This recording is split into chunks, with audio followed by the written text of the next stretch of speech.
नमस्कार दोस्तों। आज आपके सामने कर्मठ रिकानेशन टॉर्कम सौदाइन की पुस्तक से नया अध्याय लेकर उपस्थित हूँ। आइए दोस्तों, इसे बड़े ध्यान से सुनते हैं और समझते हैं। अध्याय 15वां, मूल कर्म।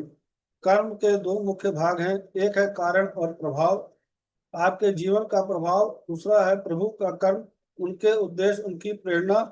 इसे थोड़ा स्पष्ट करने की आवश्यकता है। प्रभु का एक उद्देश्य है और जो कुछ भी उस उद्देश्य के विरुद्ध है उसका देर सवेर विनाश होना तय है। यह कर्म आपकी आत्मा से संबंधित है।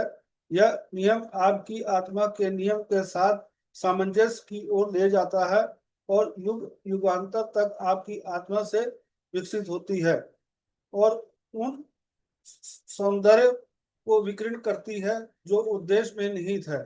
इस कर्म को कभी तोड़ा नहीं जा सकता, लेकिन इसके विरुद्ध जो कुछ भी है वह धीरे धीरे सीधा होकर, क्षीण होकर लुप्त हो जाता है। संसार में हम जिस जीवन को जानते हैं यह इन दोनों कर्मों के सबसे निकट है। वास्तव में पहला कर्म केवल भगवान के कर्म, भगवान के उद्देश्य के कारण ही अस्तित्व में है।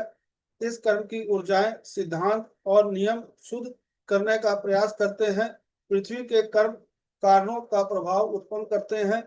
यह प्रभाव एक शुद्धिकरण प्रक्रिया है जो अंततः बुरे कारण द्वारा उत्पन्न चीजों का नाश करती है और कारण के रचयिता को उद्देश्य के साथ सामंजस्य बैठाकर अपने जीवन को सुदृढ़ बनाने के लिए अनुशासित करती है।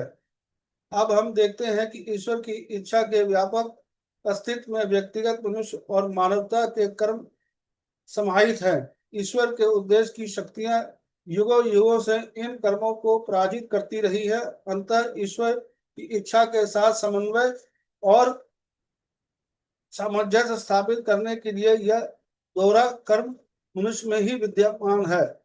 उसका मूल भगवान के कर्म का प्रतिनिधित्व करता है, लेकिन मूल के अलावा कोई भी चीज सांसारिक कर्म उत्पन्न करती है जो ईश्वर की, भगवान के कर्म की इच्छा के विरुद्ध कार्य करता है। और ये दोनों शक्तियां तब तक टकराती रहती हैं जब तक सांसारिक कर्म शुद्ध नहीं हो जाते।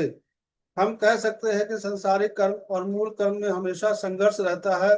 जब मनुष्य कोई ऐसा कारण निर्मित करता है जो भगवान के कर्म के विरुद्ध प्रभाव उत्पन्न करता है, मनुष्य के जिस अनुशासन में गुजरना होगा वह यह है कि वह किस प्रकार जीवन जिए ताकि उसके जीवन के कार्यों से ऐसा कोई प्रभाव उत्पन्न ना हो जो मूल कर्म के सामंजस्य के विरुद्ध हो, क्योंकि ऐसा प्रत्येक प्रभाव अंततः मूल कर्म द्वारा नष्ट किया जाएगा। भगवान के कर्म के दो भाग हैं, एक भाग संसार का कर्म है, दूसरा भाग है वह कर्म जो व्यक्ति को भगवान के मूल कर्म में सहायक बनने के लिए प्रेरित करता है।